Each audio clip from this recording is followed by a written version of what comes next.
مثلي عين. بسم الله الرحمن الرحيم والصلاة والسلام على سيدنا محمد الفاتح لما أغلق والخاتم لما سبق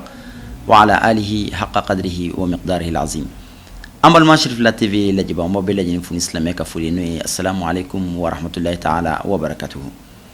أنا الدين برو حكمه كنا لا بي أقول لنا كسي أنكرمه دومانوي الشيخ محمد مكيبا. الشيخ محمد مكيبا تيمو دولي جمانين كنا لا. Ijima président badonu islam demsenu ga tombe jamana en kono wote melen ko fe tomu fana be no e soufia mo faral ne nyon ga tomisi no e groupement des leaders spirituels musulmans du Mali o nyama dodo kar o secrétaire général dedo bi amina baroke femi kambi o e amina do tasawufu konnala ni kun yere tarbiya ani relation ju meme ni kun tarbiya ani mawdudu ni nyonche kuma ambora mawdudu la ni watina ani tasawufu yere ni tarikaw français jumɛn bɛ u ni ɲɔgɔn cɛ wala alaka relation jumɛn bɛ u ni ɲɔgɔn cɛ an bɛna baro kɛ o de kan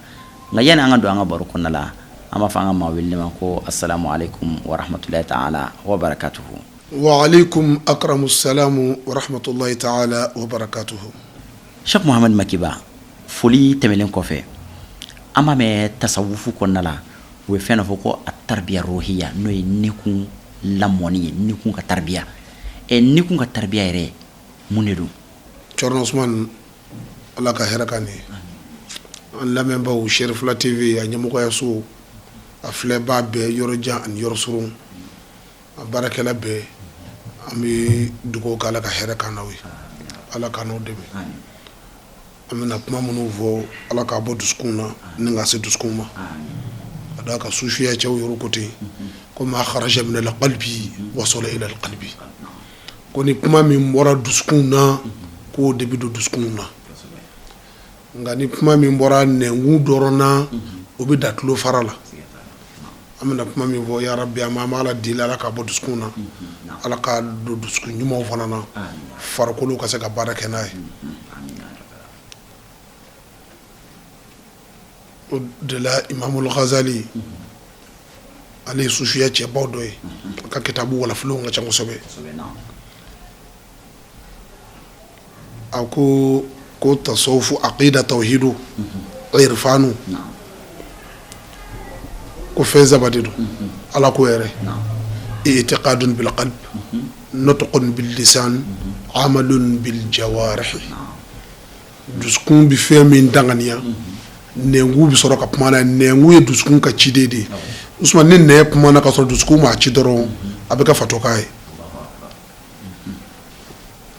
kuma farikolo sɔrɔ ka a tɔw wale a b'a pratiquer donc wala ala kan sababu ɲininkali minnu ni y'olu di an ma n'o ye tasawufu ye ale de dɔnni ale de ko yɛrɛ i mana don o dɔnni sɔrɔ n'ale t'i la Usman i ma dafa i ti jate kɛmiliw fɛ o Imamul Ghazali kelen a ka baro dɔ la a b'a fɔ don min na a bɛna taa a ye Bagdad to yen a y'a dɔgɔ a kɔrɔkɛ bila a nɔ na a ka majilisi kunna diɲɛ dɔnni bɛɛ kun b'a la bayanu bɛɛ kun b'a la kɛnɛkan dɔnni bɛɛ kun b'a la a ko aradna al-ilma li ghayri Allahi fa'aba al-ilmu an yakuna illa lillahi ko ja dɔnni ko mun ye dɔnni ɲina an ye kuranɛw kalan ka tafsiriw kɛ ka nahawu kalan ka sorfuw kalan ka filosofiw kalan ka mantiqiw kalan ka dɔnni caman kalan k'a fara ɲɔgɔn kan fo an yɛrɛ kɛra dama université an bɛ fannu bɛɛ di mɔgɔw ma ko ja anw ye dɔnni ɲini ala tanaw kama diɲɛ tɔgɔ kama diɲɛ bonya kama diɲɛ jɔyɔrɔ kama diɲɛ sɔrɔ kama n ka se n yɛrɛ kɔrɔ diɲɛ na ko ja n'i ye dɔnni yɛrɛ yɛrɛ sɔrɔ ko dɔnni b'a fɔ ko ka nin bɛɛ bila ko ale man ka ɲini foyi kama ni ala tɛ wa fawqa kulli zi ilmin alimun o de y'a to ilmu ye ala yɛrɛ de ye wa ma utitum minal ilmi illa qalil dato ala ye dɔnni tigiya segin a yɛrɛ de ma ko dɔnni ale de ta ye a bɛ dɔnni di maa min y'a diya a b'a minɛ maa na maa min y'a diya donc dɔlu dɔnni kalanw ni kɛrɛmu b'u la kɛrɛmu ni naare b'u la n'i ye nɔnɔ gosi naare min bɛ bɔ nɔnɔ na fɛnɛ min bɛ bɔ a la o ka di dɛ dɔnni fɛnɛ diinɛ yɛrɛ fɛnɛ de ye tasawufu ye dɔw b'a wele ko ilmu tasawuf dɔw ko ilmu tazkiya dɔw ko ilmu ma'arifa o da bɔ ko el arifunaw o y'a dɔ ye dɔw ko mutasawifunaw dɔw ko zuhadu appellation caman b'a la dɔw ko rijalullahi fi duhurillahi ko ala ka bɔlɔw ala ka cɛw ala ka ndulomaw ala ka diɲɛ waatiw ni ɲɔgɔn cɛ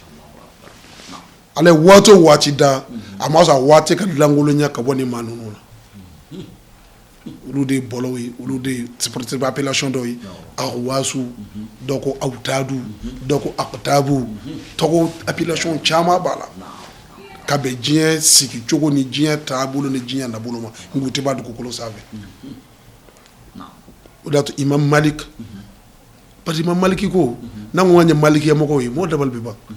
imam malik saoudien de tun don a ka alimamiya kɛra ala kɛra ka misiri de kɔnɔ medine a ma alimamiya kɛ yɔrɔ wɛrɛ la ni yen dɛ imam malik ala kɛra ka misiri alimami de tun don alimami maliki tun tɛ sɔn ka sabara don a sen la medine kɔnɔ a tɛ sɔn ka yɛlɛ yɛlɛnka fɛn kan medine kɔnɔ ko kɛra dame dugukolo min kan n jukɔrɔ ko ale tɛ yɛlɛnka fɛn kan o sanfɛ ninnu ye ala dɔnbaaw de ye ninnu kɛra maa kekumanunw de ye quoi o imam maliki ko man ta'allama wa lam yatasawwaf faqad tafassaq wa man tasawwafa wa lam yata'allam faqad tazandaq ko maa ni kalana imam al-Ghazali ye min fɔ ale fana seginna o kɛ kan parce que imam al-Ghazali ta f'i ye ale ye nin sɔrɔ don mɛ a banna ka majlisu la ka bakari fitɛ a taara dɔɔni ɲini na o kɔfɛ da ihya ulumuddin dilan ka na ni tarbiyatu nufusu y'o kɔnɔna na amradul qalbiya ni fɛn ninnu dusukuna bana ni fɛn ninnu a nana n'olu ye nin fana imam maliki ko ni maa min ye dɔnni ɲini ka dɔnni bɛɛ sɔrɔ ka fara ɲɔgɔn kan komi ko n'i ma nin jɛ ninnu ka nin dɔnni sɔrɔ ni sufiya ma kɛ k'a masiri k'i k'a dɔn k'i bɛ kɛ dɔnnibaa fasiki ye dɔnni kɔni b'i la mɛ ala dɔn t'i la ala ɲɛsiranɲɛ tɛ k'i la dɔnni kɔni b'i la k'i bɛ sɔn fɛn i bɛ riba don i bɛ sonyɛli kɛ i bɛ jɛnɛya kɛ dɔnni ma masiri komi n'i kɛ nin baji in fana kan n'o ye tasawufu ye ka sufiya wele yɛrɛ la i n'a fɔ an bɛ min ye bi mɔgɔ bɛ tasawufu wele ka sufiya wele u yɛrɛ la ka fɛn caman wele ko n'i y'o fana wele i yɛrɛ la ka sɔrɔ dɔnni t'i la min ye sariya dɔnni ye i tɛ kuranɛ dɔn i tɛ hadisa dɔn diinɛ mun b'a ɲɛ i t'o dɔn mun b'a tiɲɛ i t'o dɔn i t'a dɔn i bɛ se ala ma ni bato kɛ cogo minnu ye mɛ i ye tasawufu nkalon da i wele da i yɛrɛ la k'i bɛ kɛ batutamɔri ye ala k'an kisi batutamɔriya ma o de y'a to sufiya sigi mɛ dɔnni de kan hakikaw de kan ale de wele ko ilmul hakika donc o la o sufiya in ani mawuludu ni ɲɔgɔn cɛ usman waati koronnen don an tɛ se ka don a bɛɛ kɔnɔ an b'a tɔmɔ a ɲɛfɛ Sheikh Mohamed Makiba an kɛlen ka dɔ faamu tasawufu la parce que i y'a fɔ cogo min na tasawufu ye badingɛ de ye min ka dun kojugu ni maa tɛ se ka se a dan na nka n'a kɔrila dɔrɔn a dɔnbagaw b'a dɔn kuma taafa ye min ye tasawufu yɛrɛ i da sera min ma sisan an bɔra mawuludu la sisan an y'a fɔ kuma daminɛ la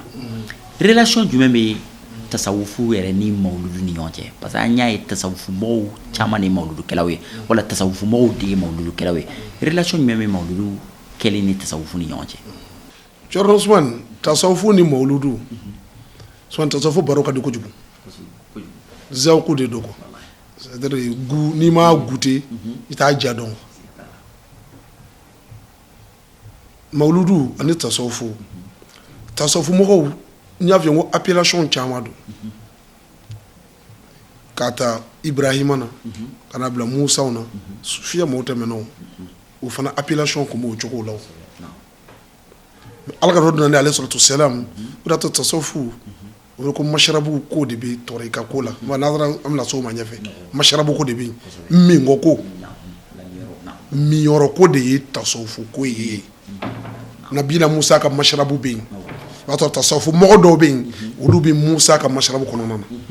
nabila Isa ka masharabu bɛ yen nin bɛ n'a tɔgɔ dɔn nin bɛ n'a cogo dɔn nin bɛ nin min cogo dɔn ala ka ale sɔrɔtu sɛlam ale ka masharabu de wele ko masharabul kemal Musa ta Isa ta ala y'a bɛɛ fara ɲɔgɔn kan k'a dogi ka fɛn wɛrɛ fara a kan ka da ale kelen ma o de y'a to kuranɛ ye tawureta ni injila fara ɲɔgɔn kan cogo min ala kɛra fana ka tasawufu a hakika ma yɔrɔ o de wele ko ilmul hakika ale fana ye a bɛɛ de fara ɲɔgɔn kan o cogo kelen la o de y'a to a bɛ taa tuma min na Seyidina Jibrila b'a ɲininka Seyidina Umaru ka hadisa jamanjan la a bɛ n'a ɲininka don dɔ la ko Seyidina Umaru b'a lakale ko cɛ dɔ don n'an kan ko fini jɛma b'a la a ye cogo ka ɲi a ko zigi fini don a nana gun kira la k'a bolo da kira woro kan a kira ɲininka ko silamɛ ye mun ye kira o jaabi a ko limaniya ye mun ye kira o jaabi a bɛ na kira ɲininka ko ihsanu ye mun ye ma huwa ihsan ko maa ɲumanya k'o ye mun ye o de wele ko ihsanu muhsinuna o de ti dɔwɛrɛ ye tasawufo kɔ alakira b'a jaabi الإحسان هو أن تعبد الله كأنك تراه فإن لم تكن تراه فإنه يراك ko ihsanu kɔrɔ de ye k'e ka ala bato i n'a fɔ e ɲɛ bɛ ala la k'i k'a dɔn ni e ɲɛ tɛ ala la ko ala ɲɛ bɛ e la tasawufu irfanutigiw n'o ye fayidatigiw olu bɛ taa se niveau dɔ ma olu b'a f'i ye ko ayi ko fa in lam takun ko ni e yɛrɛ tɛ yen pewu tuma min ko waati de ko ala b'i ye k'a sɔrɔ e yɛrɛ ɲɛ b'i yɛrɛ la a ti kɛ n'a ti fɔ ma ko ala t'i ye o kuma ko fa in lam takun taara ko ka arabukan jɛnɛ ko kɔrɔ ni e ɲɛ t'a la ko kɔrɔ ko a ɲɛ b'e la mɛ olu ka fa in lam takun kɔrɔ de ko ni e yɛrɛ tɛ yen fewu tuma ni e yɛrɛ tununa i yɛrɛ la tuma min k'i yɛrɛ bɔ pewu tuma min tapi kan ko o ka jigi fana u kɔnɔna na ko waati de ko ala b'i ye ni olu ka faamuya ye n ko ale de bolo fana ko irfanu n'o ye ala dɔn ye e ɲininkali kɛ ko a ni mawludu ni ɲɔgɔn cɛ ala kɛra ale suratu salam ale ka masharabul kiyamali ale de bɛ wele avec ko arshi wa itajalliyat ilahiyya ale de kenzul a'zam ye ale de central ye usman ni kura yelew tɛ nin ye wa fa bɛɛ lajɛlen fɛ wa compteur tɛ yen wa compteur tɛ yen wa n'i taara don na central tɛ yen wa mais n ko a bɛɛ bɛ bɔ barrage dɔ de la ta yɔrɔ de bɛ courant na o de y'a to tasawufu sigilen bɛ silsilaw kan enchaînement de don chaîne de don ne ka chaîne ne ka chaîne u sirtele de ɲɔgɔn n'i ye compteur sonné sisan yelen bɛ kɛ yan wa a tɛ yan n'i y'a tigɛ poto la compteur fana t'a sɔrɔ n'a taara central fana na courant bɛ di ɲɔgɔn ma ka na cogo min o tuma tasawufu fana de sigilen don ten o de y'a to seku ko ani minɛyɔrɔ ko ani gidi ko n'o t'i ɲɛ na dɔrɔn waraw b'i dun bamaw b'i dun o de ye silisila ye wa an tarima faamuya ka taa na donc mais o ta yɔrɔ bɛɛ i y'a ta sira o sira fɛ a bɛɛ bɛ taa laban central kelen pewu de la o de bɛ ala ni jɔnw ni ɲɔgɔn cɛ o de ye alakira ale suratu salam mahabatul anwar wal fuyudat rabbaniya nɔrɔ minnu sɔnnifɛn minnu n bɛ ala bolo a bɛɛ o de y'a to a yɛrɛ ko innamallahu mu'tin wa ana qasimun ko ala de y'a bɛɛ dibaa ye koyi a ɲuman bɛɛ bi di ala de fɛ koyi a timiman bɛɛ bi di ala de fɛ koyi ale de ye sɔnni masa ye koyi mɛ ne de y'a tilabaa ye o de y'a to a welele ko abul qasimi a tila tuguni a ko innama ana rahmatun muhdatun ko ne ye cadeau de ye ala ye min di univers ma ala ye min di ɲɛnamaya ma donc o centrale min bɛɛ bɛ taa communiquer yɔrɔ min o de ye rasulu ye mais an dɛmɛ siraw tɛ kelen ye ka s'a ma mais bɛɛ bɛ taa communiquer ale la tasawufu bonda bɛ a sira bɛɛ fɛ o de y'a to i y'a ma faamuya b'a la ala yɛrɛ b'a fɔ a yɛrɛ kurusi la tuma min na ko ala kɛra nɛɛ sanfɛ ko fa'arifuni qabla an ta'buduni fa in lam ta'rifuni fa kayfa ta'buduni o bina kɛ ka kuranɛ aya dɔ de tafsiru o kuranɛ aya b'a f'i ye wa ma khalaqtul jinna wal insa illa liya'buduni ko an masa ma jinɛw ani adamadenw an m'u da foyi kama fo ka an masa kɛrɛnkɛrɛn ni kelebandiya bato ye ala kɛra b'o de tafsir ye ni hadisul qudusi ye ko fa'arifuni qabla an ta'buduni fa in lam ta'rifuni fa kayfa ta'buduni ko ay ne yɛrɛ ala ɲini ka n dɔn fɔlɔ yani aw kan bato n'a man dɔn a bin bato cogo di o yɔrɔ la tasawufutigiw bɛna f'i ye an bɛ tasawufu kuma de la koyi ale kuma ka di koyi fa'arifuni u bɛna ka o hindu bɔ k'o d'i ma o bɛ taa bɛn 92 ma o bɛ bɛn muhamadu ma o de y'a to tasawufu cɛba dɔ kun bɛ yen waliyiju dɔ kibaru arifin dɔ kun don ko zinunul misiri ale ɲininkara ko a ye ala dɔn cogo di e sera ala dɔn ma cogo jumɛn in na i ye nin makaama in sɔrɔ ala dɔn kɔnɔ cogo di a ko araftu rabbi bi rabbi falawula rabbi ma araftu rabbi ko n ye ma dɔn ni ma yɛrɛ ye ni ne ma kun tɛ ne kun tɛ ma dɔn ne ye ala dɔn ni ala yɛrɛ de ye ni ala kun tɛ ne kun tɛ ala dɔn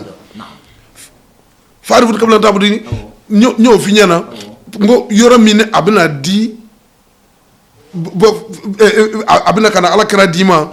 ni ngono nana hadisul qudusi mi mo wala waliye wala ala raba fa yoro mi ko kunzu kenzan makhtuman fa khalaqtul khalqa fabi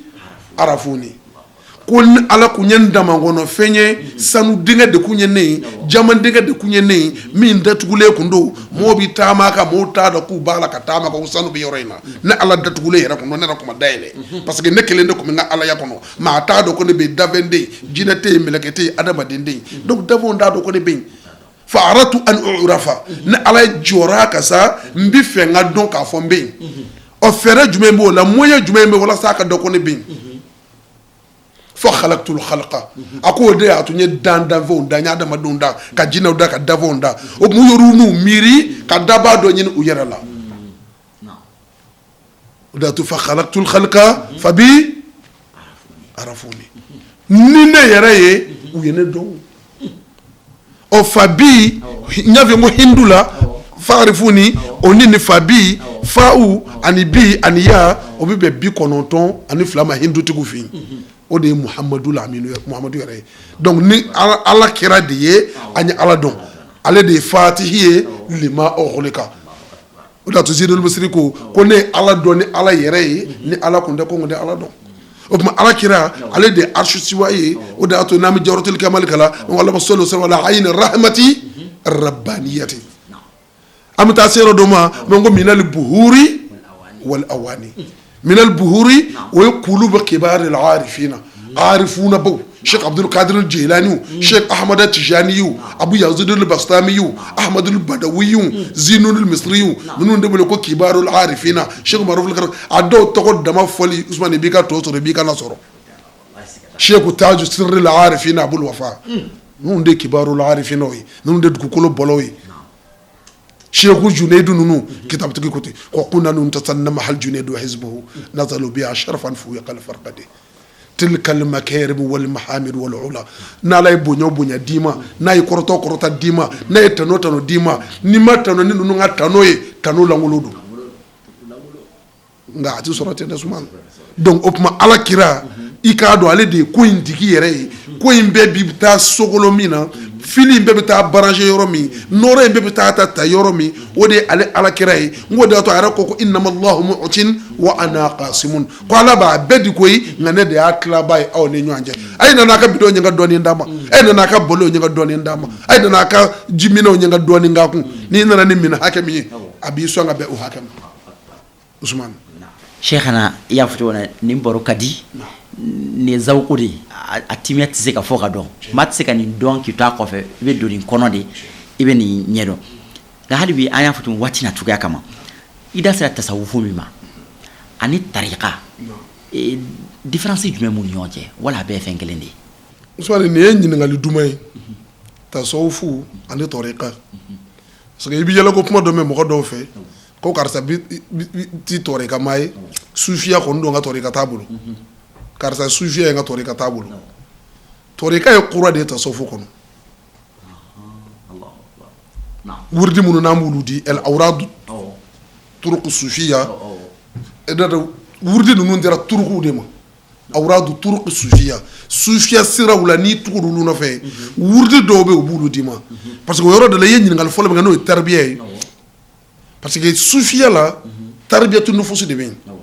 o tarbiya bi torika be kono olu bita si niveau de bita do hadara kono u bita do chugo ya woro no ko woro kono o adama ko woro ye suma nando nulu kono nana o adama baro yo baro kadi nando nulu kono nana abika fato baro ye ya nga ambi ulu charo njaru parce que tarbiya o bikene wurdude o de nana ni torika nunu yi parce que chokorba nunu nye ala wele ka shunge ka khalwa don ka solatu ke ka la ilaha illallah wurdi ka istighfar wurdi usman to so fosi ngene ndoro de ka ni e jina to ko ya ala o ta do o moriya sufiya ni moriya de kelende moriya ye shimide mati physique shimido ni ye de ne vala nyonge ba ko shako beta wulo ni na o yilimul khawatimu ye o ye kolojanw ye o y'a dama ko wɛrɛw ye o ye chimie de ye physique chimie n'i ye nin fara ɲɔgɔn kan a bɛ nin di o résultat ye nin ye o y'a dama dɔnni de ye usuma n'a y'i diya i bɛ na min don n'i y'o badun kɔnɔna na tɔnsabu bɛ na cogo minnu na dolow bɛ baara cogo minnu na k'o bɛ kɛ o y'a dama ko wɛrɛw ye ngo ta tasawufu ye koyi o y'a dama ko n'i ye taso ti jate tasawufu kɔnɔ tasawufu sigi bɛ taribiya ruhiya de kan o de y'a to suyuku ninnu wele ko turuku ninnu wele ko turukul wasila suyuku ninnu wele ko sheikhul wasili sheikhu min bɛ se ka maa guider min bɛ se ka i guider a t'i guider k'i kɛ sɛnɛkɛwane ye a t'i guider k'i kɛ commerçant ye o dɔnni t'a la a tɛ e guider k'i kɛ mécanicien wane ye a tɛ k'i kɛ caméraman ye a tɛ k'i kɛ journaliste ye nka n'i tugura olu nɔfɛ Umaru bi Cheikh Usmanu b'i guider de dɔɔni ka don ni étape kɔnɔ ka makamatu tigɛ nin ye ka kow tigɛ nin ye ka baw tigɛ nin ye ka t'i tɛgɛ don Ala bolo olu de wele ko Sheikhul Wasil o de y'a to kɔlɔsi bɛ wele ko hablul wusuli u fɛ yen dɔw ko hablul wurudi jurufilen min bɛ ji bɔ kɔlɔn la ka s'i ma kɔlɔsi y'o ye ale y'u ka baarakɛ minɛn ye donc o la tasawufu ni tɔrika ti ɲɔgɔn sira la mais tɔrika ye tasawufu maa ko caman tɛmɛna minnu ma tɔrika créer Abdul Qadir Jilani ninnu Ala ye dayɛlɛli k'u ye Cheikh Ahmad Tijani ninnu Ala ye dayɛlɛli k'u ye Cheikh Abul Hasan Shazaliya ninnu ani Khalwatiya ninnu usman tɔrika min bɛ diɲɛ kɔnɔ bi a bɛ tɔrika ba kelen bɔ mɔgɔw fo an k'o fɔ mɔgɔ ye tɔrika min bɛ yen bi hakɛ t'a la hali n'a ye e yɛrɛ ɲɛ b'i ka tɔrika dilan o b'i n'Ala ni ɲɔgɔn cɛ ni misigɛnna ko n y'a la ye o bɛ kelen de bolo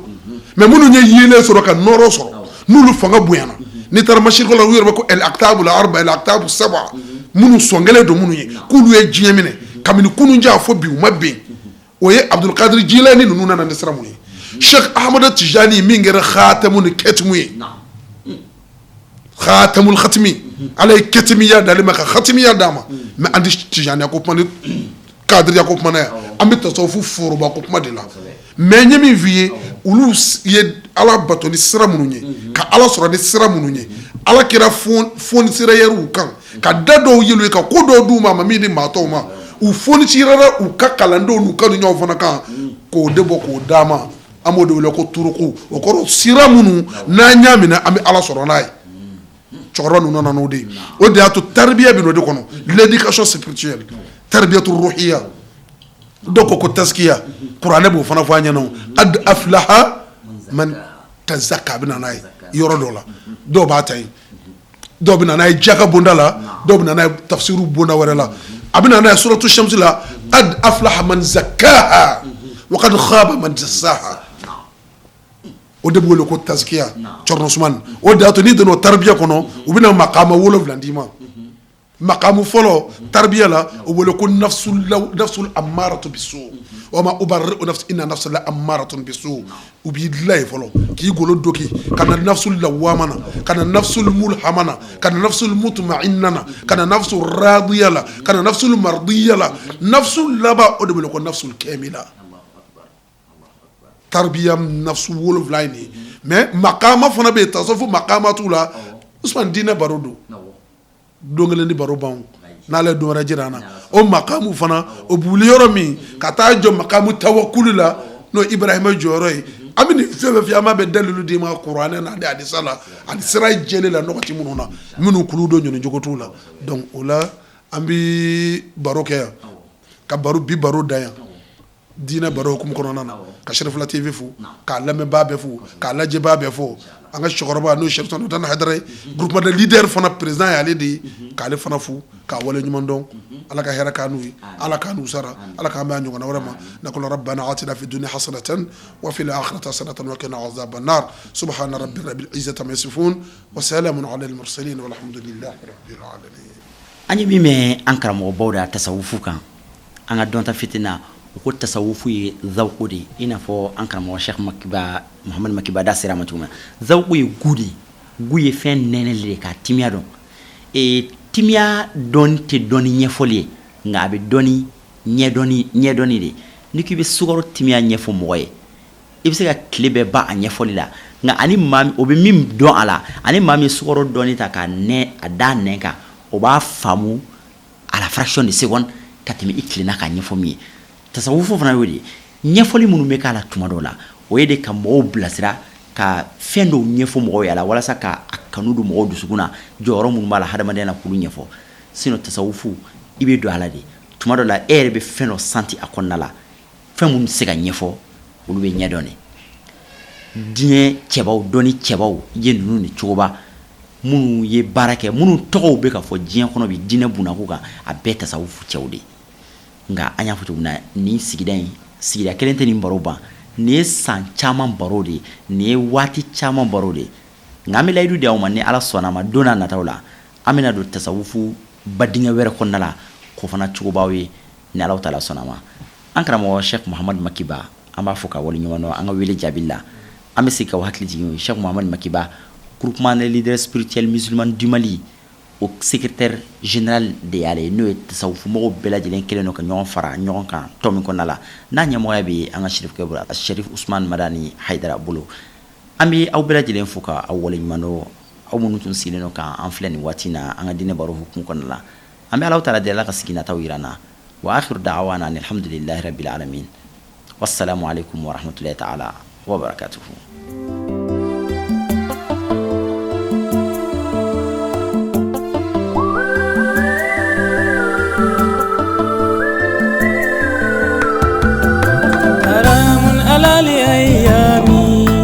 إيجاد مثلي عين